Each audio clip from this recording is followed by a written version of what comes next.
hay pasiones y miradas.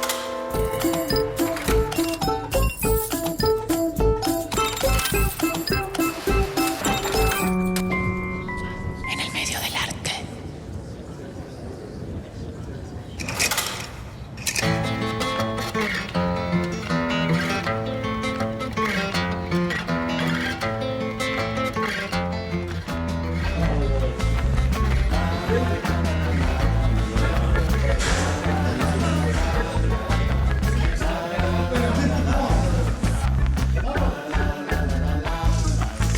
¡Silencio, por favor!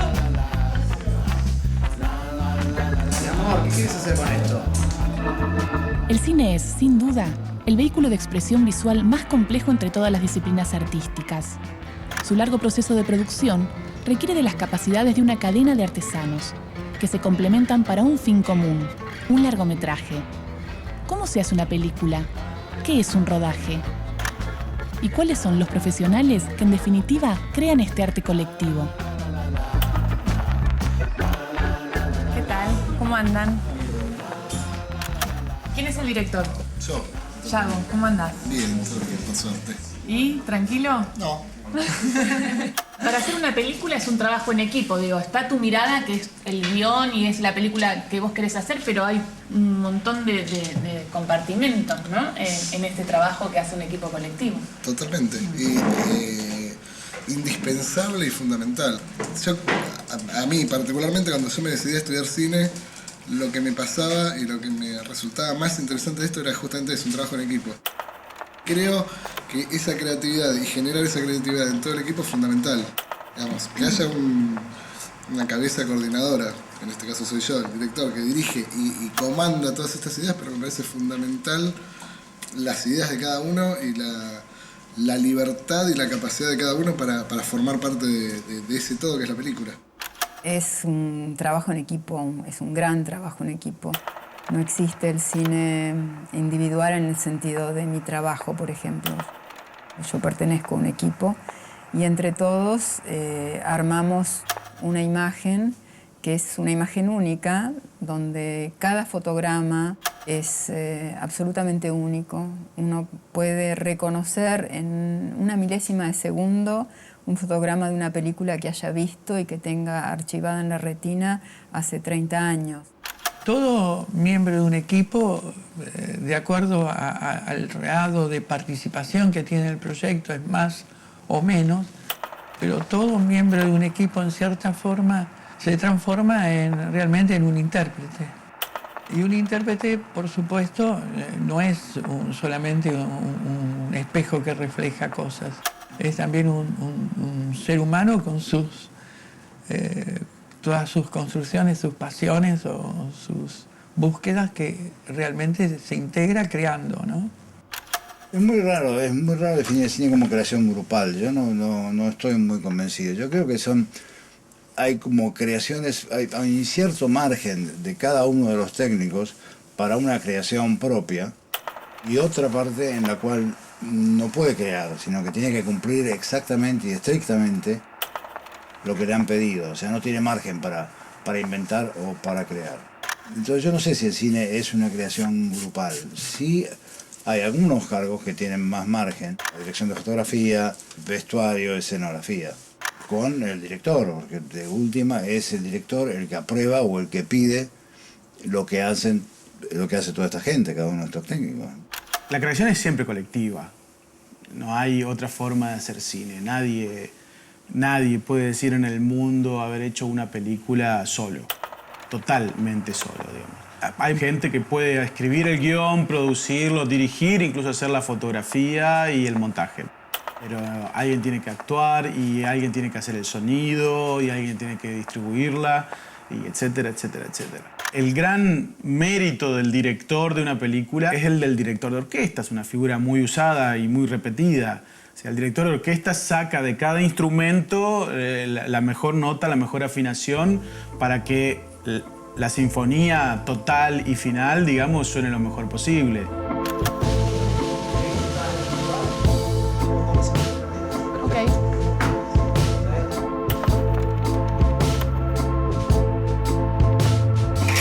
¿Y el asistente de dirección, cuál es el rol?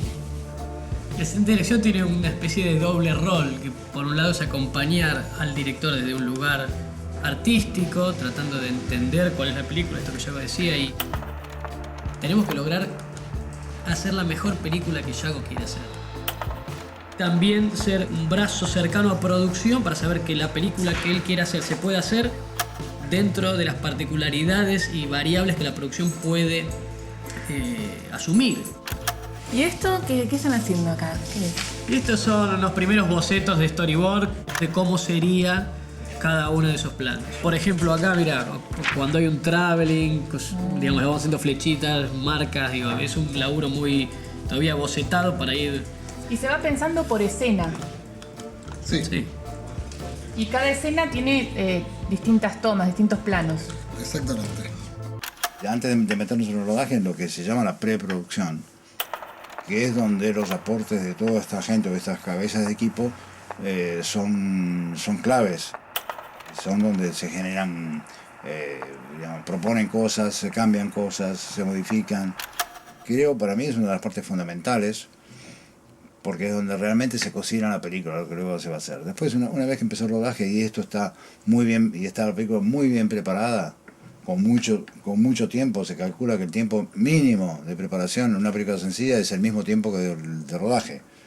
Pero esto es clave porque es donde se plantean todas las dudas, todas las ideas.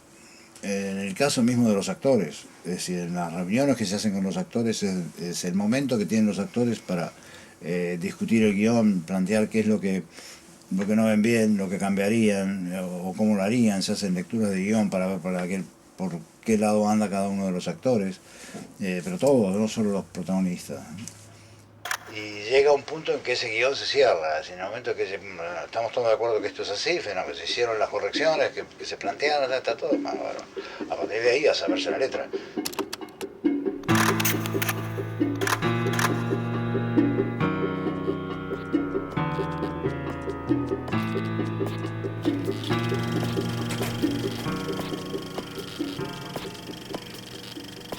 En 1895, Francia. Auguste y Louis Lumière inventan el cinematógrafo. Realizan películas de 1 minuto de duración sobre escenas cotidianas. En Francia y en otros países se comienza a filmar, pero todavía se desconoce el lenguaje cinematográfico. A medida que se lo descubre, se organiza paulatinamente el equipo de cine. 1896, Europa y Estados Unidos. Los primeros directores investigan los encuadres, la distancia de la cámara, sus movimientos, traveling y panorámica y sus posibles combinaciones. Para 1900, la figura del camarógrafo es habitual en las filmaciones. Fines de 1896, Francia. Georges Méliès realiza narraciones fantásticas y logra el primer efecto especial del cine. Filma a una mujer, detiene la cámara y luego filma un esqueleto. Logra así un plano de transformación mágica. Construye el primer estudio de cine para efectos especiales y para pintar decorados y vestuarios. Es el inicio del área dirección de arte. 1903, Estados Unidos. Edwin Porter, a partir del concepto de montaje elaborado por Eisenstein y Kuleshov en Rusia, desarrolla un nuevo recurso narrativo, el montaje paralelo. Una mujer y su niño, en un edificio en llamas, son mostrados simultáneamente con un bombero que va en su rescate. 1909, comienza la industria y el desarrollo del criterio comercial en cine. Pathé Frères, en Francia, y Edison, con su Trust Motion Picture Patents en Estados Unidos, son las empresas más poderosas del mundo. Producen, distribuyen y exhiben los films. Por primera vez, el equipo cinematográfico es un plantel fijo de colaboradores. El productor decide el tema y elige al equipo que realizará la película. El director pierde importancia. 1927, Estados Unidos. Estreno del Cantor de Jazz, primera película con sonido. Es el inicio de este área. 1928, se inaugura la celebración de los Oscars. Además de las ramas tradicionales, se premia el equipo cinematográfico en dirección de arte y fotografía.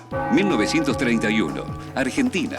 Lumiton y Argentina Sonofilm son los primeros estudios nacionales. Cuentan con excelentes profesionales en sonido, la novedad técnica. 1950, Estados Unidos. Aparecen pequeñas agrupaciones que se oponen a la compleja y monumental organización profesional de los estudios. Buscan simplificar el equipo cinematográfico y los procesos de filmación. Fundan las bases del futuro cine independiente. 1959, Argentina. Surge la generación del 60. Realizadores y productores independientes, profesionales y técnicos, con estilos y estructuras de filmación diferentes, renuevan el lenguaje cinematográfico buscando una identidad nacional en escritores argentinos y en el compromiso político y social. 1976. Argentina. El gobierno militar instala el miedo y la censura. Los directores y profesionales del equipo son despedidos, deben exiliarse o reducirse a realizar films adocenados, al alcance de todos, sin poder participar creativamente de la filmación. 1983 hasta hoy. La liberación de la censura, la proliferación de escuelas de cine y los avances tecnológicos facilitan la realización de las películas, multiplican las posibilidades de interactuar con el equipo y constituyen un dinámico trabajo grupal bajo la guía del director.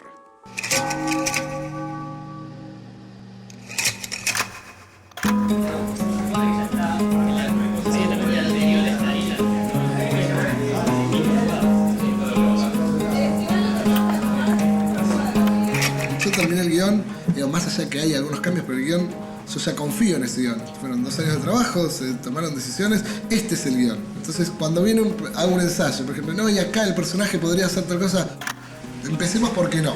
Porque esto yo ya lo pensé 70 veces, si podía ir para allá, para allá, para allá. Va para acá por una cantidad de decisiones que ya tomé. Una película o una obra cinematográfica es como construir una casa. Necesitamos un plano, que sería el guión, y necesitamos un montón de gente para construirla. Pero hay un montón de decisiones que tienen que ver con qué materiales usás o qué no materiales usás.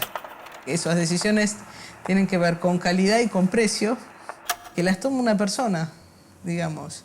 Y un arquitecto me va a decir si esta casa va a tener tal estilo o no, va a ser quien le dé su toque final.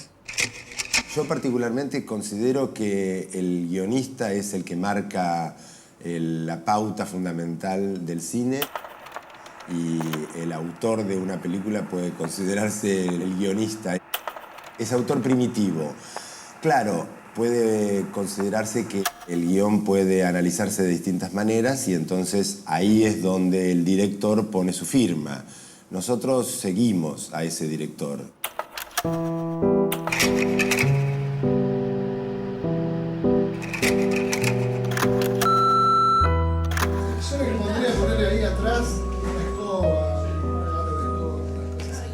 Ahora necesito que panes.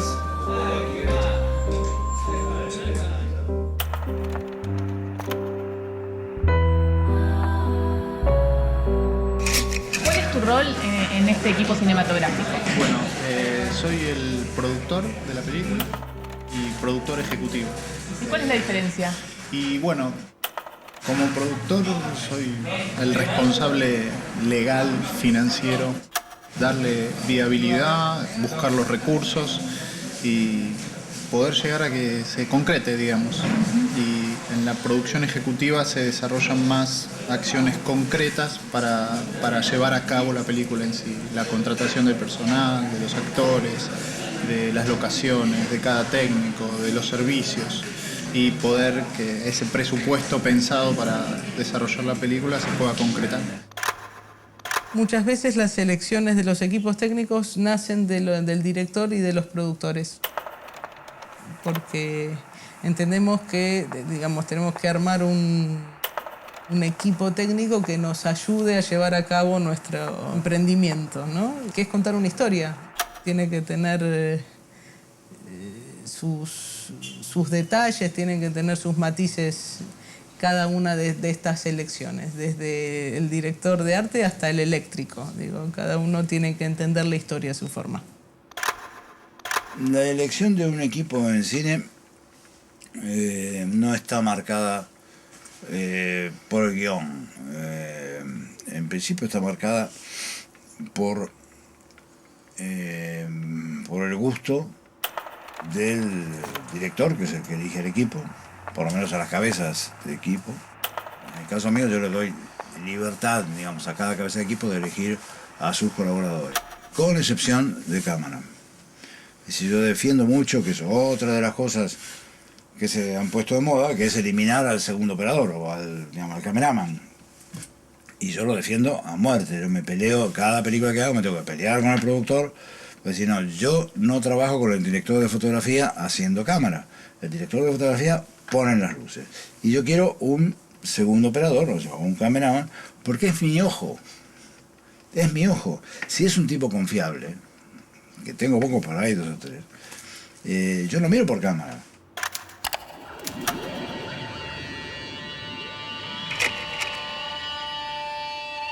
En 1930, el cine representaba el gran entretenimiento y las producciones extranjeras dominaban el escenario nacional.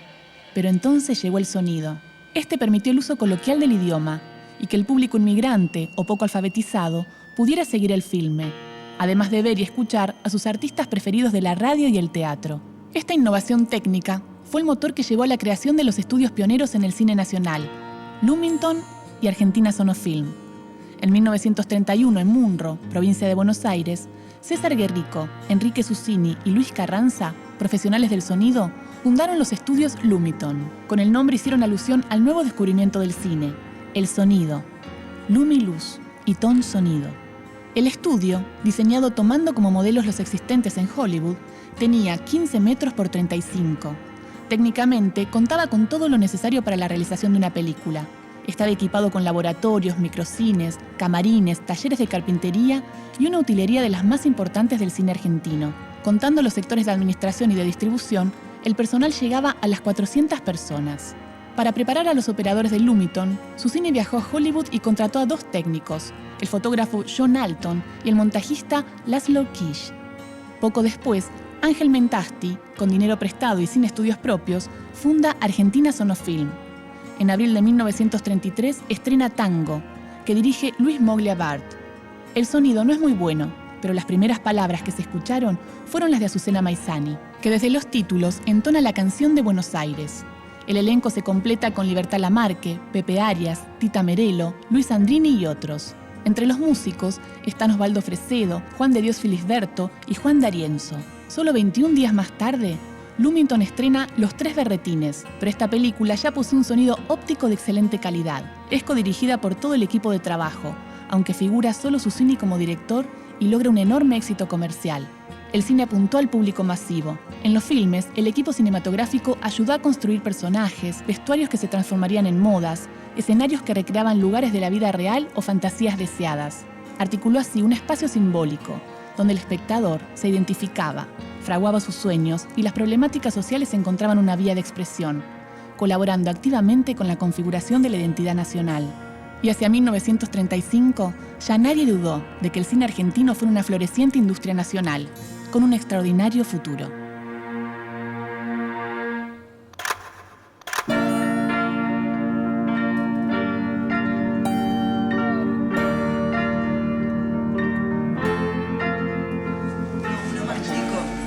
Igual lo voy a hacer de rojo, me encanta. Perfecto, buenísimo. Pero sí, para que le quede como esto que decíamos de más contenido. Sí, pero también tiene esta cosa que le queda como que él no usa el traje. Okay. No le queda emperchado y eso me gusta. Okay. Digamos, la sensación de que lo usa para trabajar, pero no es un tipo de traje. Ok. Hola. Hola. ¿Qué tal, Gustavo? Ella es cristiana, la prueba de vestuario. Bueno. Y nada, después cuando se lo prueba, charlamos un poco bien de Sí. personajes. Sí.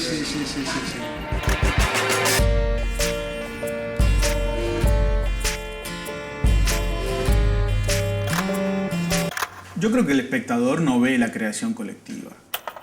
Y a eso también refuerza esta idea del autor de la obra, que es el director. O sea, las películas son de los directores y el gran público a lo sumo destacará las actuaciones y la fotografía y la música. Entonces, nunca el vestuario, el sonido, la dirección de arte, el montaje y la postproducción, etcétera, etcétera.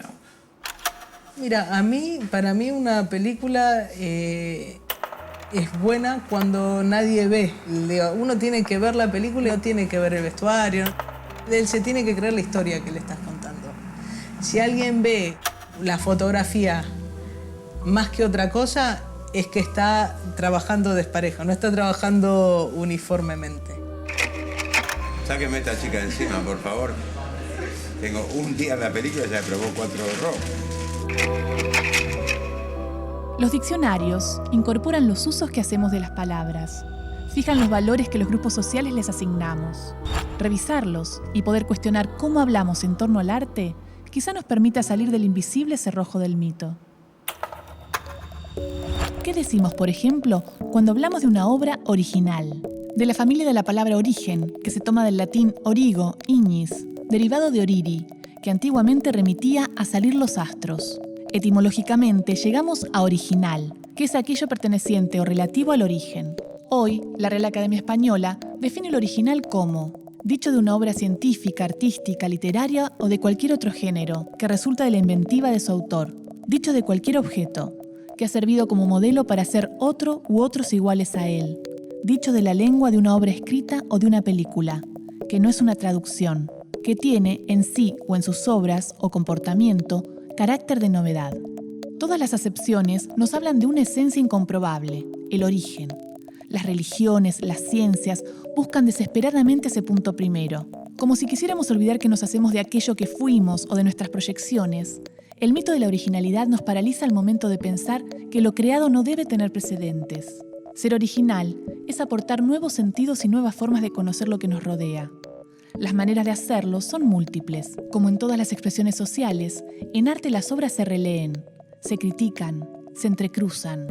Entonces, lo original no es lo nuevo que emerge de la nada, como nos sugiere el diccionario. En las artes, lo original proviene del contacto y el diálogo con los que nos precedieron.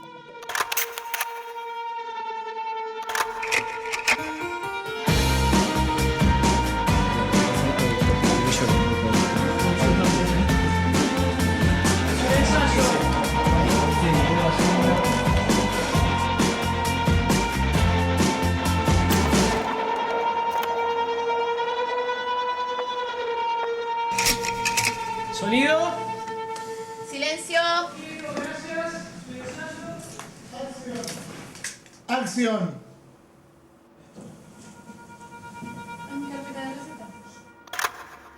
La función del cine en esta sociedad, y siempre creo que ha sido la misma, por este montaje que se ha hecho de que el cine es una industria y que es caro y que necesita de un público masivo para subsistir.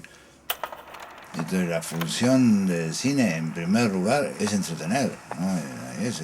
Entretener significa llevar gente a las salas. Es la función primordial, porque todo lo demás que puedas decir con respecto al cine, del valor de modificación de un pensamiento, de crear cierta conciencia, si no entretuvo y no llevó gente a la sala, no sirve para nada todo lo que hables. Entonces esta sigue siendo la clave, la primera función que tiene que cumplir el cine.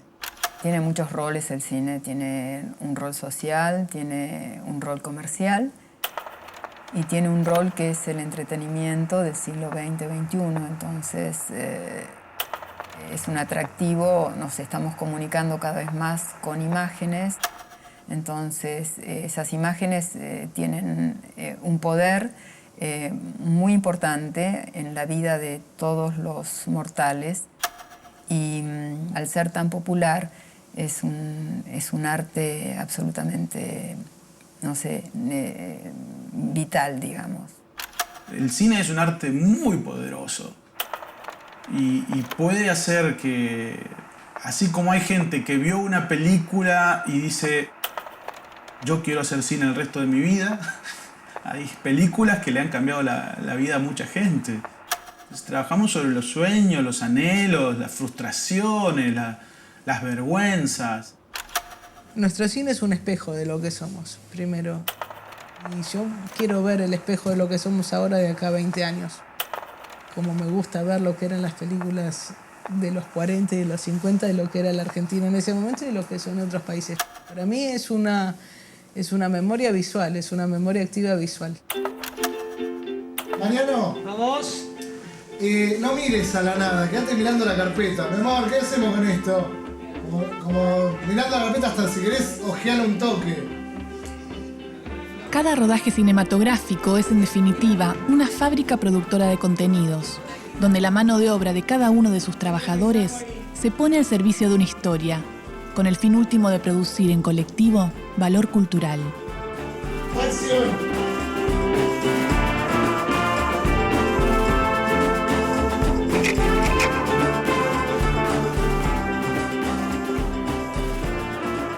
Creo que es un trabajo sobre los sueños.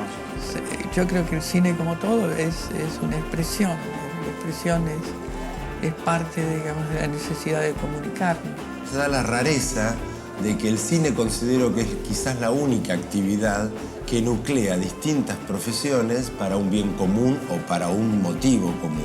Yo creo que la ficción contada desde la visión de un armado en equipo es mucho más rica visualmente y además es más rica en el relato que uno está haciendo.